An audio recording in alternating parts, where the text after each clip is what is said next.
Assalamualaikum warahmatullahi wabarakatuh. Selamat datang lagi di channel YouTubeku Suha Koriro. Dalam video kali ini, kita mau sharing pengalaman dan juga berbagi terkait salah satu profesi hukum. Yang profesi ini tuh benar-benar udah famous banget ya, yaitu sebagai seorang advokat. Dan sekarang, aku udah bersama salah satu temanku waktu S1 dulu. S1 kami sama di Fakultas Hukum Universitas Islam Indonesia. Sekarang dia melanjutkan profesi karirnya sebagai seorang advokat di ibu kota. Jadi kita bakal tanya-tanya nih malam ini ke dia tentang gimana sih sebenarnya kehidupan sebagai advokat dan apa ya kira-kira dia bisa kasih tips atau triksnya juga dalam bekerja sebagai advokat di ibu kota itu kayak gimana. Termasuk juga apakah ada perbedaan antara pekerjaan advokat sebelum pandemi dan setelah pandemi, ada pengaruhnya atau enggak ke pekerjaannya, kayak gitu. Kita minta orangnya untuk memperkenalkan diri langsung, Admiral Herdi Pratama. Assalamualaikum, Mirel. Waalaikumsalam, halo. Hai. Iya, Suha dan teman-temannya Suha yang nonton semuanya, halo. Perkenalkan, saya Admiral Herdi Pratama. Tadi seperti udah di Suha ceritakan, kita dulu satu kampus, gitu. Gimana kabarnya, Rel? Terima kasih banyak udah mau hadir di channel YouTube ini, berbagi ya kan? Sehat kan? Iya, alhamdulillah sehat ya. Dari kondisi yang kayak gini, masih diberikan kesehatan nih, luar biasa sekali sih. Sekarang posisinya di Jakarta? Di Jakarta. Ya. Di Jakarta nggak bisa pulang juga. Oke. Ya, dulu skripsi kamu tentang apa? Terus sekarang kesibukannya apa? Dulu skripsiku tentang pembuktian keterlambatan angkutan udara niaga berjadwal. Jadi kalau skripsiku itu membahas soal delay ini, itu ada beberapa jenis ya. Ada yang kayak karena kesalahan penerbangannya, kayak misalnya pilotnya terlambat, cateringnya terlambat, bersih-bersihnya telat, gitu kan. Sehingga pesawat itu delay. Jadi pesawat itu udah mendarat tapi nggak dibersihin, atau pilotnya belum datang, atau pramugarinya belum datang. Itu kan dikatakan sebagai kesalahan perusahaan penerbangannya. Terus ada juga yang teknis operasional. Biasanya kalau kita dengar kan kalau di pengumuman pesawat bla bla bla terlambat karena teknis operasional. Nah itu kan juga ada jenisnya. Teknis operasional itu mencakup kayak misalnya landasannya nggak siap, ada yang retak, ada apa, itu kan berbahaya, nggak boleh kita terbang gitu. Terus kayak misalnya ada pesawat negara tuh kayak pesawat kepresidenan, latihan militer, tamu negara, itu kan harus didahulukan sehingga terlambat. Bisa juga pokoknya terkait dengan operasional lainnya. Ada juga yang karena cuaca nih, kita sering dengarkan cuacanya buruk lah, apa jarak pandang dan segala macam sehingga membuat terlambat. Dan ada istilahnya di undang-undang pun namanya lain-lain itu kayak huru hara, blokade dan segala macam. Kalau ada huru hara kan otomatis nggak bisa terbang, kelindes semua nanti orangnya kan di yang lagi memblokade bandara. Nah aku ngangkat itu kenapa? Karena aku merasa selama ini kayak aku tuh nggak pernah dengar kesalahan dari maskapai atau kesalahan dari perusahaan penerbangan gitu tuh. Kayak semuanya dibilang operasional. Sedangkan kita nggak tahu, ini bener nggak sih dia ngomong gitu kan? Dia bener nggak sih ini ngomong? Maka aku angkat sebuah pembuktian keterlambatannya itu. Siapa sih yang harus membuktikan? Apakah penumpang, di sisi penumpang sebagai customer gitu ya, sebagai pengguna jasa, atau yang menyediakan jasa angkut ini, gitu tuh. Dan pembuktiannya ini kemana, gitu tuh. Aku angkat itu sebuah permasalahan gitu.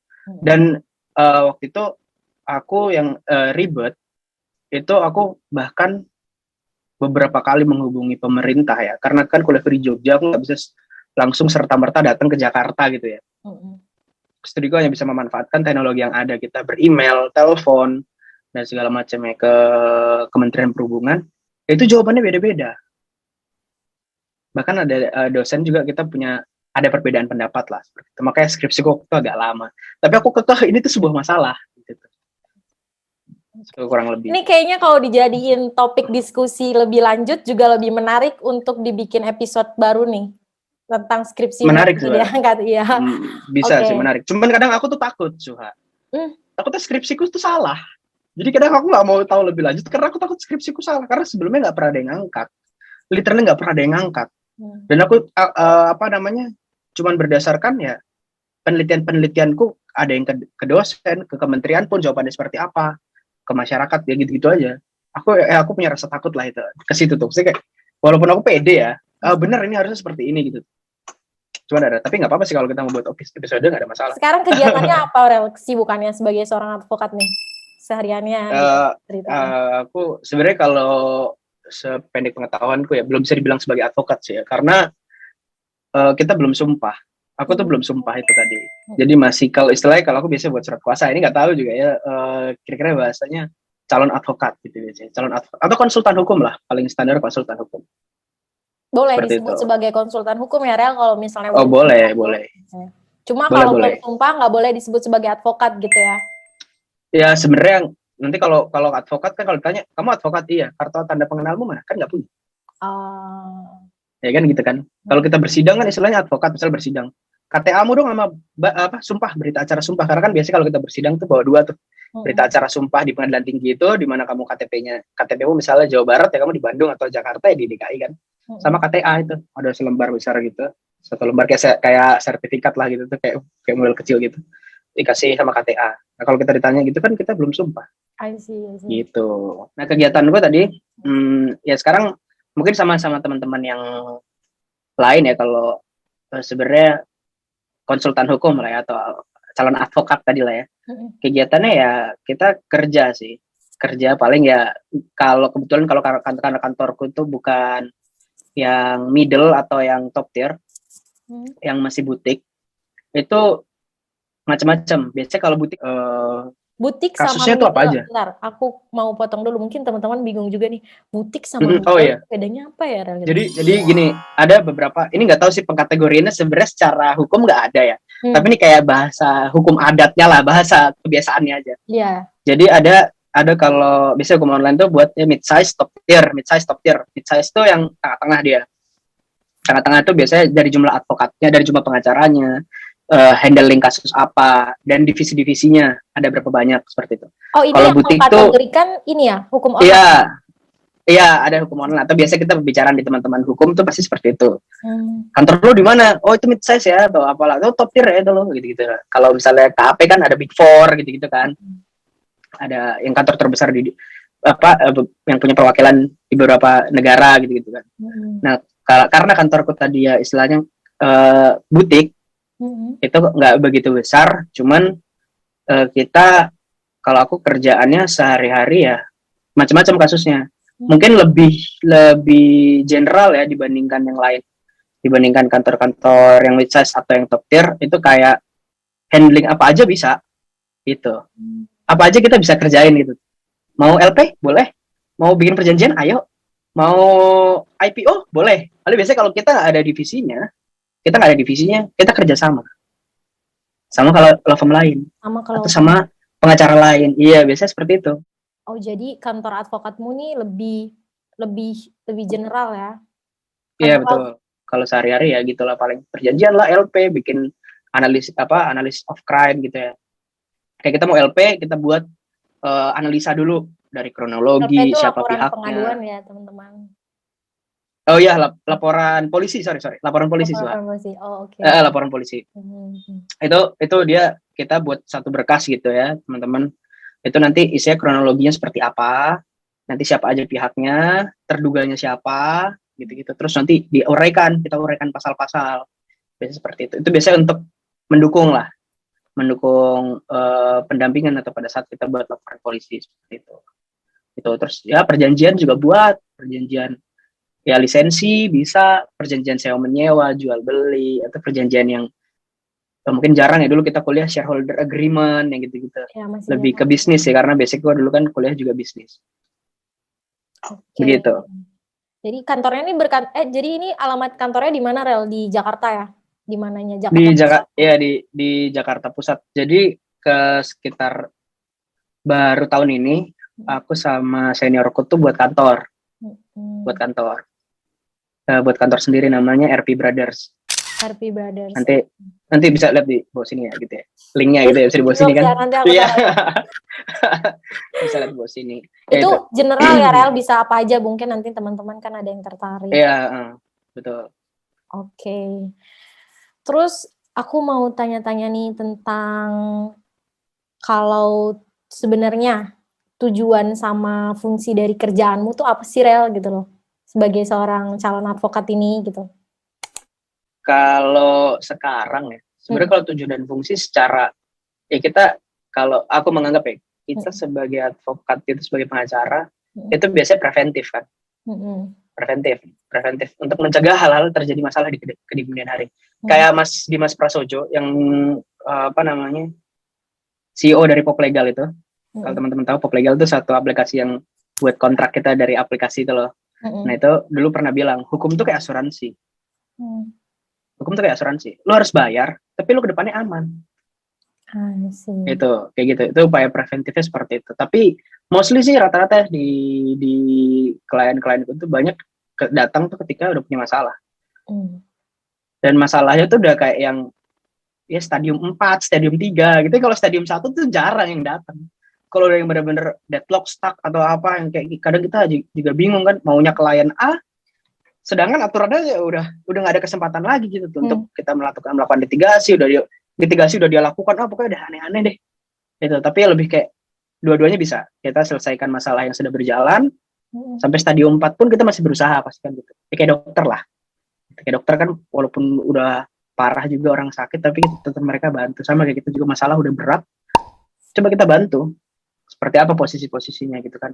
Nanti kita ya masih banyak jalan lah menuju Roma. Kalau preventifnya seperti tadi buat perjanjian, kita bisa advice, ngasih saran soal bagaimana tindakan dia, resikonya apa gitu kan. Kita bisa breakdown gitu-gitu. Terus kalau misalnya, aku lupa nih mau nanya, kamu udah berapa lama berkecimpung di dunia advokat ini, Ral?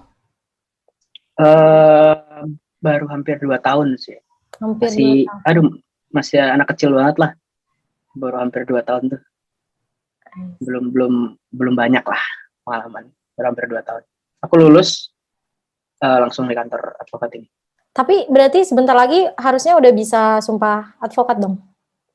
Iya, kan? Semoga lah ya. Semoga aku juga udah PKPA sih. Udah PKPA, udah upah, tinggal sumpahnya aja. Karena kan kantor yang mengeluarkan pun ada syaratnya gitu tuh. Ada syarat yang untuk mengeluarkan kayak dia harus berpraktik di atas sorry nih kalau salah 7 tahun atau berapa gitu. Nah itu dia baru bisa mengeluarkan surat magang gitu. Yang mengeluarkannya ya bukan kitanya kan magang 2 tahun nih. Nanti yang kantor magang tuh harus ada orang yang bisa mengeluarkan bahwa mengakui ya nih orang ini sudah magang di saya 2 tahun. Nah itu orangnya harus sudah berpraktik selama 7 tahun kalau nggak salah. 7 tahun kalau nggak salah ya, saya juga agak lupa gitu. Soalnya kemarin saya ngurus juga sumpah, ada kolega saya juga ngurus sumpah gitu, saya ikut bantu lihat pemberkasannya kan, penasaran berarti persiapan buat nanti gimana gitu kan. Rencananya tahun ini? Tahun depan. Oke. Tahun ini belum bisa. Karena pandemi juga agak dikurangi gitu loh kuota-kuotanya. Kalau dulu sebelum pandemi itu agak kenceng gitu, sumpah. Sekarang kayak Jakarta aja kalau nggak salah baru 1 kali deh, awal tahun. Belum ada lagi. Tadi kan kita udah masuk sampai kepada penjelasan tuh sebenarnya masuk ke tujuan dan fungsi sebagai seorang advokat itu apa, dan udah sampai tindakan apa yang harus diberikan sebagai seorang konsultan hukum ya kan, katakan gitu. Sekarang aku mau tanya, mungkin teman-teman juga penasaran nih, apa sih sebenarnya keahlian mendasar yang sebenarnya harus dimiliki oleh seorang advokat dan harus dipersiapkan, ya kan? Kalau menurutku ya, kalian kuliah aja yang serius. Maksudnya serius tuh ya, maksudnya serius tuh standar seriusnya tuh kayak, ya lu maksudnya boleh lah bolos. Biasanya kita kan suka manfaatin kan, apalagi temen-temennya banyak lah gitu. Kita. Saya juga gitu kok. Iya tahu sih kalau suka ya. Kalau saya dulu suka masih ada jatah nih, itu nggak masuk. Tapi itu basic itu ketika di kelas kalian memperhatikan, paling tidak 70% deh dari satu materi kuliah, karena pasti itu adalah hal yang lazim lah. Kita juga kalau memperhatikan terus juga kadang kan kita juga buyar, nggak konsentrasi gitu kan. 70% dari materi kuliah tuh kalian pahami deh, nggak usah dihafal. Hukum tuh bukan soal ngapal, itu soal basic hukum. Karena semuanya pasti akan berhubungan gitu. Even saya bisnis, saya handle laporan polisi, itu kan pidana bos. Kan seperti itu kan kita juga kalau nggak tahu basic-basicnya, otomatis saya juga berat. Apalagi kalau nggak tahu basic-basicnya, kita mau riset apa juga nggak tahu gitu kan soalnya. Kan pasti seperti itu. Misalnya, ini saya ditipu mas, saya ditipu nih. Terus kita nggak tahu harus buka apa nih. Buka apa ya? Hukum acara pidana atau hukum pidana, KUHP atau kita buka undang-undang korupsi atau apa, kita kan nggak tahu tuh. Kalau kita nggak tahu basic-basicnya separah itu, pasti kita juga nggak bisa. Termasuk dengan bagaimana tata cara buat laporan polisi, mana yang disebut pengaduan, mana yang disebut laporan, kan seperti itu. Itu yang pertama. Ya kuliah aja yang serius udah cukup, karena emang semuanya tuh sebenarnya nggak ada yang dipersulit gitu, nggak ada yang sulit, cuman kita mau apa enggaknya aja. Itu kalian harus siapin basic-basic soal hukum. Yang kedua, organisasi dan relasi itu penting banget sekarang, penting banget organisasi. Mungkin kalau dulu kita ikut organisasi kayak ngapain sih, mending saya atau mending gue pacaran dulu kan, kayak saya kuliah gitu kan ya, pacaran jalan-jalan kemana segala macam, main lah sama teman-teman gitu. Itu harus balance sih di pertemanan. Itu kalian juga harus mantap, maksudnya mantap tuh kalian juga harus bisa menjadi orang yang easy going, nggak cuma di circle-circle itu aja, karena itu penting, penting sekali di dunia advokatnya, penting sekali. Kayak ketika kalau dulu kalian apa namanya circle itu aja, dan circle kalian jadinya sama seperti kalian semua, kalian susah dapat dari insight yang lain, dari bidang-bidang yang lain itu tadi ke depannya dunia kerja. Karena by praktek kan kita kadang lebih suka nanya daripada baca teori, lebih suka kita kumpul diskusi, kita baca undang-undang. Dan organisasi itu penting, itu melatih kalian untuk kayak ya kayak gini sekarang kerja, itu kadang kita nggak bisa apa namanya, nggak bisa gampang ngantuk, capek, maunya istirahat gitu. Dimarahin dikit udah keluar, resign, disenggol dikit sama temen, oh, udah deh nggak cocok saya di bidang ini. Kayak gitu tuh banyak sekali, dan itu tuh melatih itu tuh di organisasi. Pasti Sua juga ngerti lah. Sua dulu kan pernah organisasi, teman-teman yang organisasi pasti ngerti lah. Kayak kita tengah malam masih ada ngebahas, apalagi yang akademik ya, utamakan yang akademik. Kalau akademik pasti ada yang dibahas sampai jam berapa aja. Kadang kita kalau di kampus tuh masih bahas sesuatu. Itu penting. Karena ya kayak saya dulu organisasi BLC ya, Business Law Community. Itu juga kayak gitu. Kita diskusi aja, kerjanya belajar. Dulu sih kayak nganggapnya kayaknya nggak semua kepake. Tapi ada memang yang kepake gitu. Bahkan saya dulu sering pernah ikut acaranya FKPH dulu ya, ada teman-teman ada di UI itu FKPH, Suha tuh dulu FKPH gitu ya, FKPH. Itu FKPH pernah ngadain Student Lawyers Club. Ingat gak Suha? Ingat, itu kan kita bener-bener melatih kayak itu tuh relate banget sama dunia kerja. Karena kita satu bidang aja Suha ya, di bidang yang sama, bisnis. Itu mazhabnya banyak banget. Gitu tuh. Itu banyak banget, dan kayak kita pasti sering berdebat lah gitu tuh. Sering berdebat. Kalau misalnya nggak ada yang diperdebatkan, kalau menurutku sidang pengadilan tuh nggak nyampe 1 bulan 2 bulan 6 bulan, itu nggak nyampe 4 hari cukup lah, udah aturan ini ketok selesai gitu kan. Kalau kita nggak ada berdebat, kalau nggak banyak bahasa kan seperti itu, nggak banyak argumen dan fakta ya. Seperti itu tadi ada berapa tuh, 1 2 3 4 ya. Kalau keempat yang harus disiapkan tuh mental, buat teman-teman yang mau kerja di bidang apapun lah, menurutku di bidang apapun tuh mental. Karena banyak sekali mental buat aku yang ngerasanya banyak sekali kita masuk dunia kuliah tuh ekspektasinya tinggi sekali. Saya mau kerja, punya duit banyak dan segala macam, itu banyak banget. Sedangkan ya kalau biasa aku bilang di bidang kita sekarang hukum, itu kalian sadar lah, satu kampus aja ngeluarin jebolin berapa anak hukum. Dan kita ada berapa kampus yang kampus mana deh sedikit yang nggak ada hukumnya, dibalik deh. Sedikit kampus yang universitas yang nggak ada hukumnya tuh, sedikit. Nah, itu setiap tahun dia jebolin terus, keluar. Persaingan kita tuh banyak sekali. Gitu. Kalau kita nggak punya soft skill dan skill-skill lainnya, nah, apalagi kampus kita, misalnya kampus kita bukan kampus yang wah banget, itu kalian nggak perlu berkecil hati, tapi kalian persiapkan mental kalian dengan baik. Baru ngelamar 5, udah nggak keterima kerja di mana-mana, udah dia nggak mau kerja, kan gitu. Baru ngelamar 5, gitu. Baru ngelamar 10 atau 5, kalian bisa cari deh cerita-ceritanya. Banyak cerita-cerita yang memotivasi kita supaya tetap semangat itu. Karena kenapa saya bilang mental itu penting ya tadi, kalian harus punya mental yang bagus tuh ya. Jangan baru berusaha 100 saja sudah kayak udah 100 nih. Padahal itu waktu terus berjalan. Nah, kalian tuh nggak boleh ngasih gap di situ. Teman-teman yang mungkin belum kerja atau mau lulus, itu dipersiapkan itu. Terutama mental. Paling penting. So, jujur aja, aku pertama di Jakarta aja tuh ada yang nanya ke aku kayak minta kerjaan dong gitu ya. Aku berusaha bantu gitu. Pernah aku tembusin ada satu kantor kayak tadi bilang, ya butuh. Aku otomatis jual nama aku dong. Gitu. Jual ke orang, ini bagus nih, udah jaminan saya dan segala macam. Begitu tuh keluar dia, sampai keluar salary-nya. Waktu itu salary-nya UMR Jakarta lah. UMR Jakarta. Terus dia bilang apa ke aku? Ngapain dibayar segitu kerja di Jakarta?